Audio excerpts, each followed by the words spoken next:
Standing here with one of the current architects of the DC universe, the great Grant Morrison. Everyone loves your writing, Grant, and is enjoying your current runs on not only Batman, but the anticipation for Final Crisis. Let's start with Batman, though. Sure. Batman R.I.P. Yeah.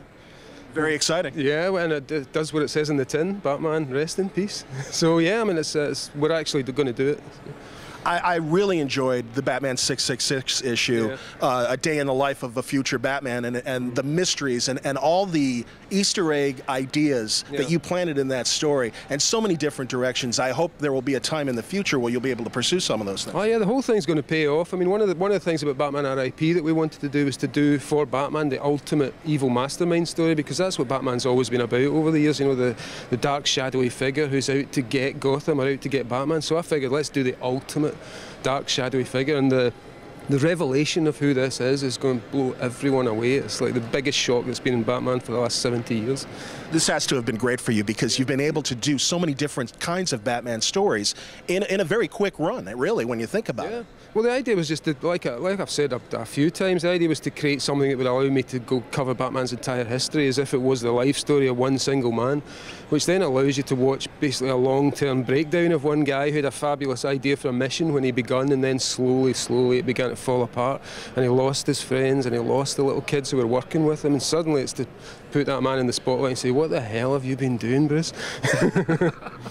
Have we seen Superman yet in your run? In Batman? Yeah. No, he's not going to appear in it. I wanted it to be very strictly about Batman, so Superman doesn't appear in it. It's not going to be one of those all his friends turn up to save him. No one turns up to save him in this one. And of course, you're doing such an amazing job on All-Star Superman.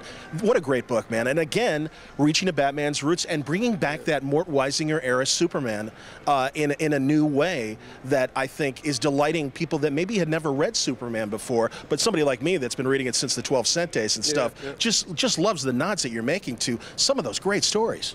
Well, I mean, again, it was going through the entire history of Superman. There was stuff in All-Star from every era of Superman, but for me, the era that worked the most and had the widest range and appealed to most people were the Weisinger stories. You know, I always find that if you hand a couple of comic books to friends who don't read comics, and you give them an old Lois Lane and a current Superman book, they'll read the old Lois Lane because it actually appeals more to a wider sensibility.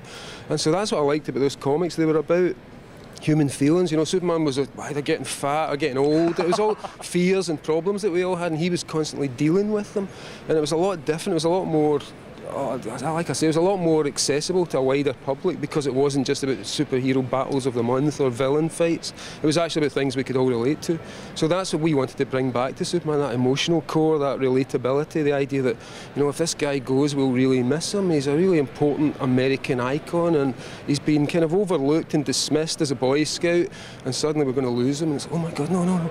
He's really great after all, you know. Well, and really in the current story as well, with Superman dying and you know, him creating that little world, and even that wonderful nod to Siegel and Schuster in that which was amazing, because that came out on the day that they got their the court ruling, which was really bizarre, because that's what originally was. There was actually a line in there. The end line in that one originally was, we're going to make $1 million, and DC said to me, look, please take that out, because there's too much. There's legal implications here, and we changed it to, well, this is going to change everything. But the bizarre thing, like I say, on the day it comes out, those guys do make the $1 million. Absolutely. Final Crisis. We've been teased with a few cover shots. I mean, you know, everyone is wondering, you know, and especially the most recent tease that we saw, that bizarre look of Wonder Woman, that bestial kind of, you know.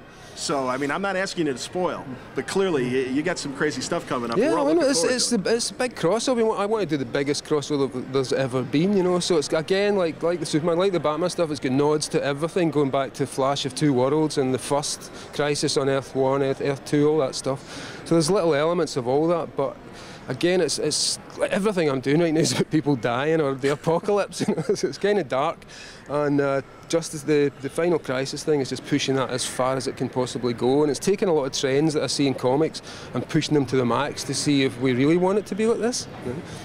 What else is, I mean, and obviously your plate is full with all three of those books, but do you have any things coming up that you can just mention in terms of subjects that you might be covering beyond Final Crisis, Superman, and rather All-Star Superman and Batman? Well, I'm staying on with Batman indefinitely, so I've got big plans for that, and obviously after R.I.P. there's a whole new playing field, which is going to be quite interesting. It's, you know, again, it's probably not what people expect, but it'll be a very different type of Batman book then.